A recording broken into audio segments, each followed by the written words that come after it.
ভাই এ বাজারের নাম কি?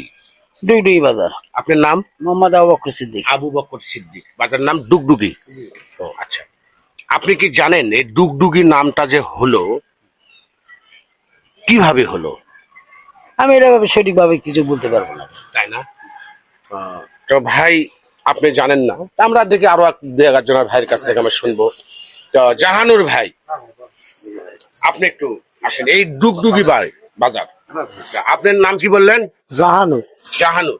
এই ডুগডুগি বাজার নাম দেওয়া হলো, এর নামটা কি জন্য দেওয়া, কিভাবে হলো এটা নামটা? আমার তো বয়সটা সেই রকম নয় যে পুরানা ইতিহাস আমি জানবো, এই জন্য আমি সঠিক তথ্য। ধন্যবাদ, জাহানুর ভাই সঠিক কথা বলছে, পুরনো ইতিহাস উনি জানেন না। তো ভাই আপনি কি জানেন, আপনার নাম? আমার নাম মোহাম্মদ রুবেল। রুবেল। জি।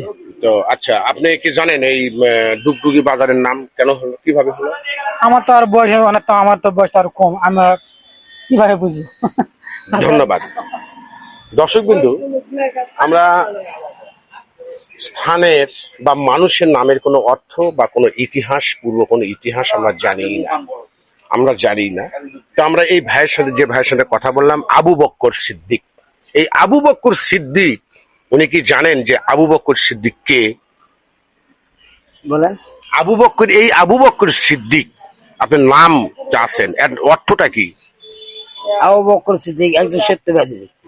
রাইট, সত্যবাদী এবং ইসলামের উনি একজন ইসলামের একজন প্রথম খলিফা। উনি একজন ইসলামের প্রথম খলিফা ছিলেন আবু বকর সিদ্দিক। আবু বকর, সঠিক, একদম অ্যাবসলিউটলি রাইট বলছেন।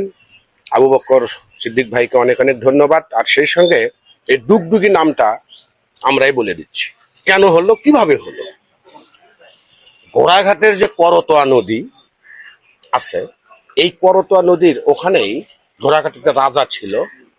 এই রাজা কোনো এক সময়, সে অনেক বছর আগে প্রাচীনকালে, উনি ঘোড়ায় পিঠে করে, ঘোড়ার পিঠের যে সৈন্যরা ছিল, ঘোড়ার বাহিনী ছিল একটা, এই বাহিনী প্রত্যেকজনই এখানে এসে ওই ডুগি তবলা বাজাইতো। ঘোড়াঘাট রাজা এসে তাদেরকে এখানে নামকরণ করে দেওয়া হয় যে ডুগডুগি। এই তখন থেকে বলা হয়েছে যে ডুগডুগি এটা হাট। আমার সঠিক কথা বুঝতে পারছেন? যেমন আমরা এর আগেও একটা জায়গায় বলে দিয়ে আসছি কেন হলো। এই দর্শকবৃন্দ, ধন্যবাদ, এই ভাইদেরকে ধন্যবাদ, এখানকার নামের অর্থগুলো জানলো, ইতিহাস জানলো। আর সর্বশেষ মশিউর রহমান পেজ থেকে আপনাদেরকে জানাই, ভালো থাকবেন, ভালো রাখবেন।